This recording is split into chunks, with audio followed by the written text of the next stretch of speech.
Bonsoir.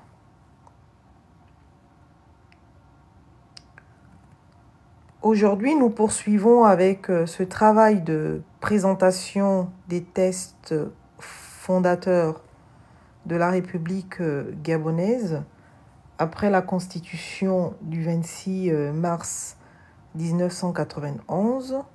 Nous poursuivons donc avec la présentation de la charte de la transition du 4 septembre 2023. Nous vous avons déjà présenté donc le préambule de cette charte ainsi que le titre 1 intitulé Des valeurs, principes et missions de la transition. Donc titre dans lequel nous avons 3 chapitres, 4 chapitres plus exactement. Et aujourd'hui, nous poursuivons le travail avec donc la présentation du titre 2 intitulé Des organes de la transition. Et nous verrons que dans ce titre, il y a 6 chapitres, dont un chapitre bis. Voilà.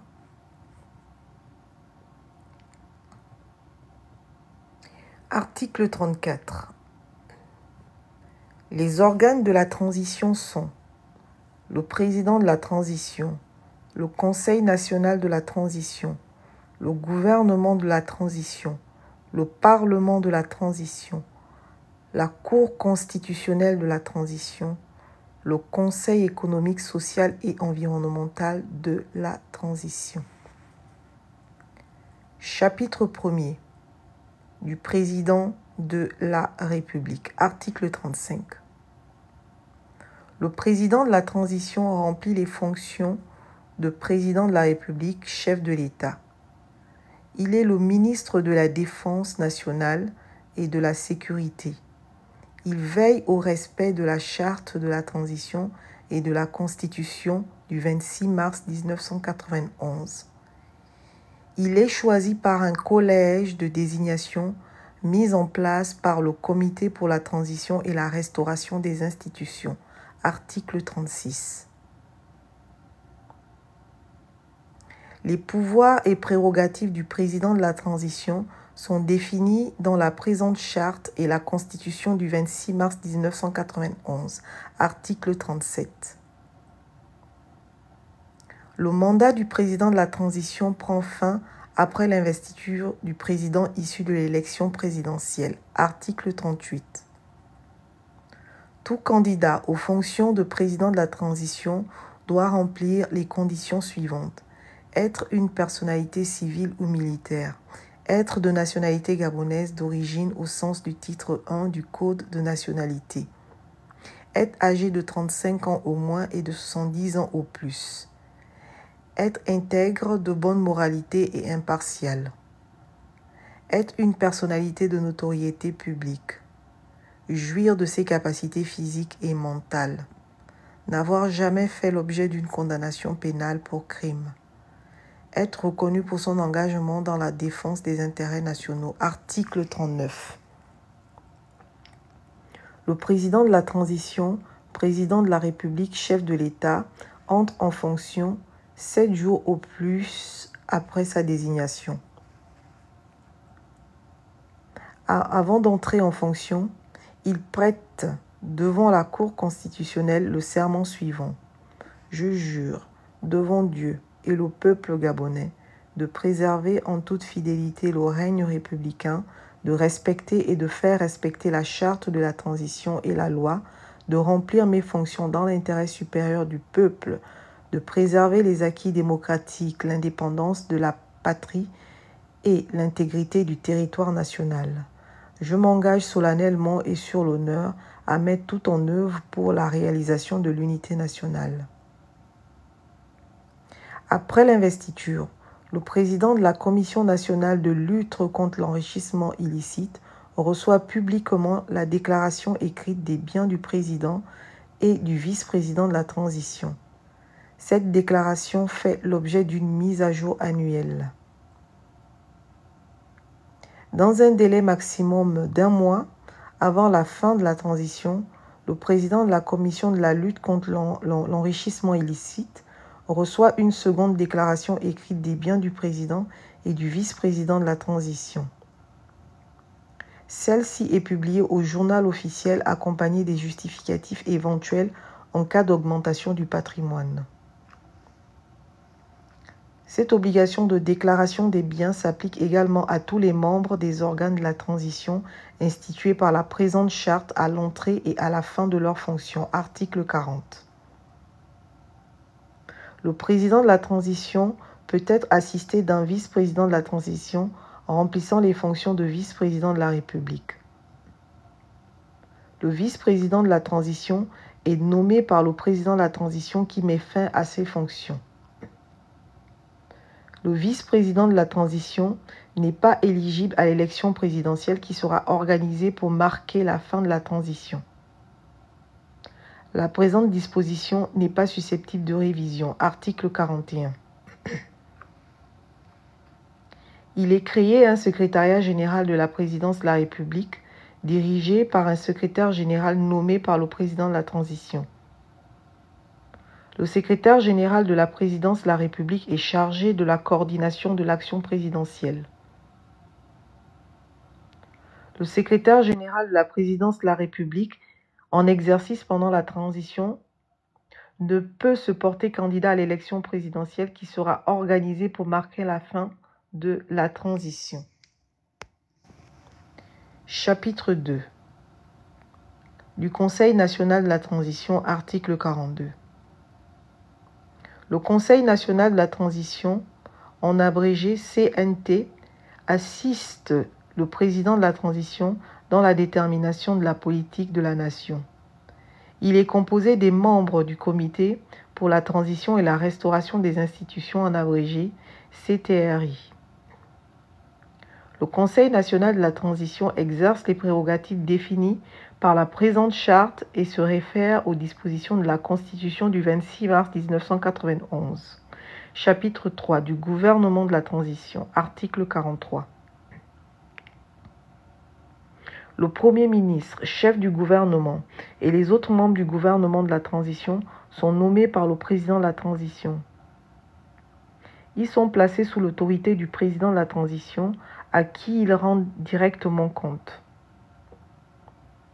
Les membres du gouvernement sont nommés sur proposition du Premier ministre, chef du gouvernement. Article 44. Les membres du gouvernement de la transition doivent remplir les conditions suivantes.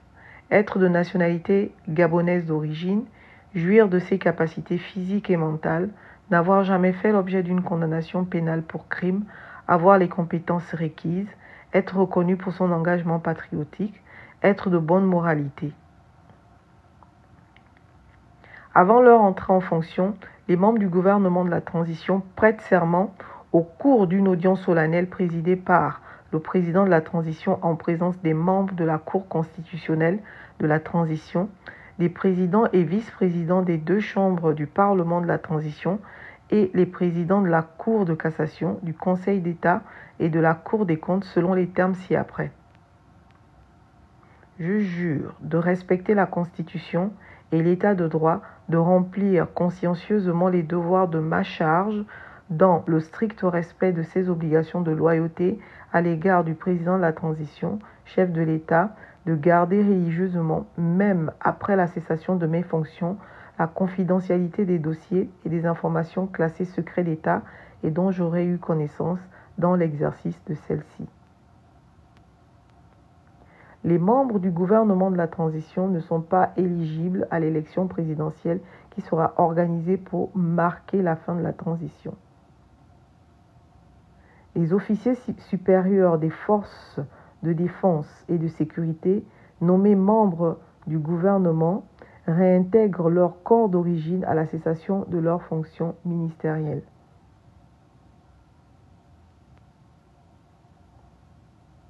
Chapitre 4 du Parlement de la transition, article 45. Le Parlement de la transition est l'organe législatif de la transition. Il comprend deux chambres, l'Assemblée nationale de la transition et le Sénat de la transition. Article 46. L'Assemblée nationale de la transition est composée de 98 membres, parmi lesquels 67 issus des partis politiques légalement reconnus ou choisis parmi les personnalités politiques, 25 de la société civile, 6 membres issus des forces de défense et de sécurité. Les membres issus des partis politiques sont choisis parmi le président de la transition, sur les listes présentées par les partis politiques légalement reconnus. Un décret du président de la transition porte nomination des membres de l'Assemblée nationale de la transition. Le bureau de l'Assemblée nationale de la transition comprend un président, 5 vice-présidents, 2 questeurs et 5 secrétaires de bureau. Article 47. Le Sénat de la transition comprend 70 membres, parmi lesquels 37 membres issus des partis politiques, 27 membres représentant la société civile, 6 membres issus des forces de défense et de sécurité. Les membres du Sénat de la transition doivent être âgés de 50 ans au moins. Un décret du président de la transition porte nomination des membres du Sénat de la transition. Le bureau du Sénat de la transition comprend un président, 5 vice-présidents, 2 questeurs et 5 secrétaires de bureau. Article 48. Chaque chambre du Parlement de la transition est présidée par une personnalité nommée par le président de la transition. Les incompatibilités aux fonctions de parlementaire de la transition sont prévues dans les textes organiques de chaque chambre du Parlement. Article 49. Le Parlement de la transition se réunit de plein droit au cours de 2 sessions ordinaires par an.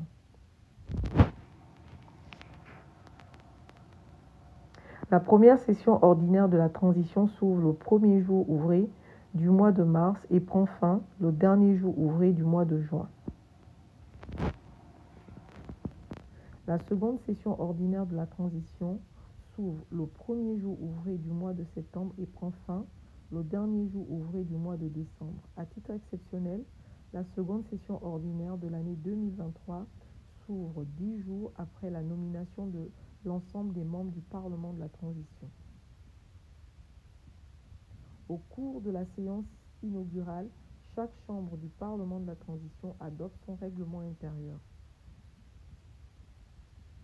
Les chambres du Parlement de la transition peuvent se réunir en session extraordinaire sur convocation de leur président pour un ordre du jour déterminé à la demande soit du président de la transition sur proposition du Premier ministre de la transition, soit de la majorité absolue de leurs membres.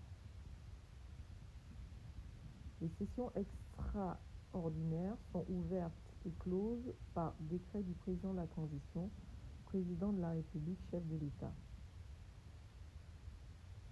Elles ne peuvent excéder une durée de 15 jours. Article 50.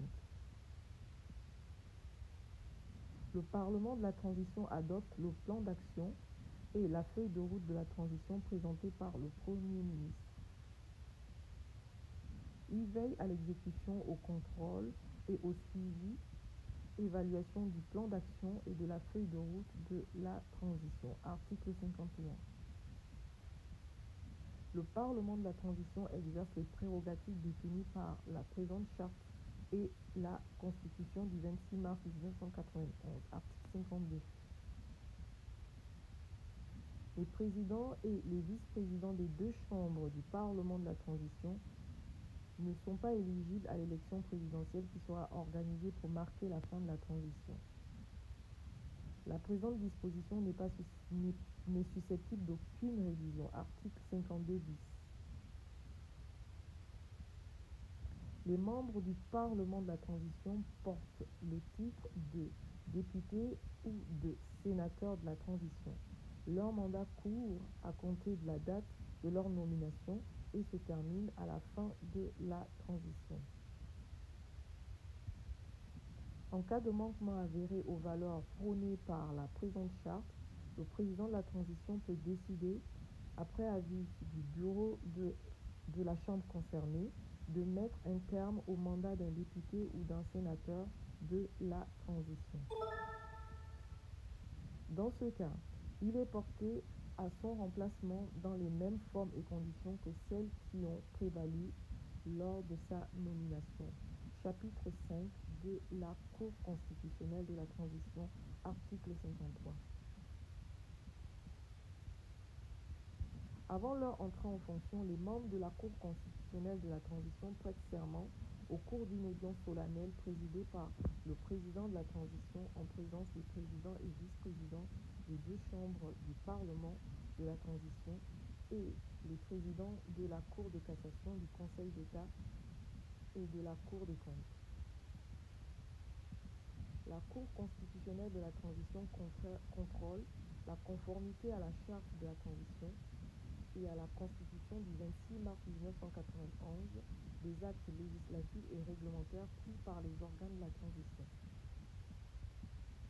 La Cour constitutionnelle de la transition statue sur la régularité des opérations de référendum dont elle proclame les résultats à l'issue du contentieux dont elle serait saisie. Article 54.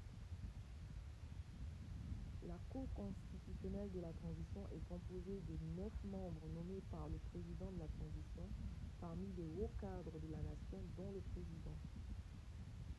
Le président de la Cour constitutionnelle de la transition n'est pas éligible à l'élection présidentielle qui sera organisée pour marquer la fin de la transition. Chapitre 5 bis du Conseil économique, social et environnemental de la transition. Article 54 bis.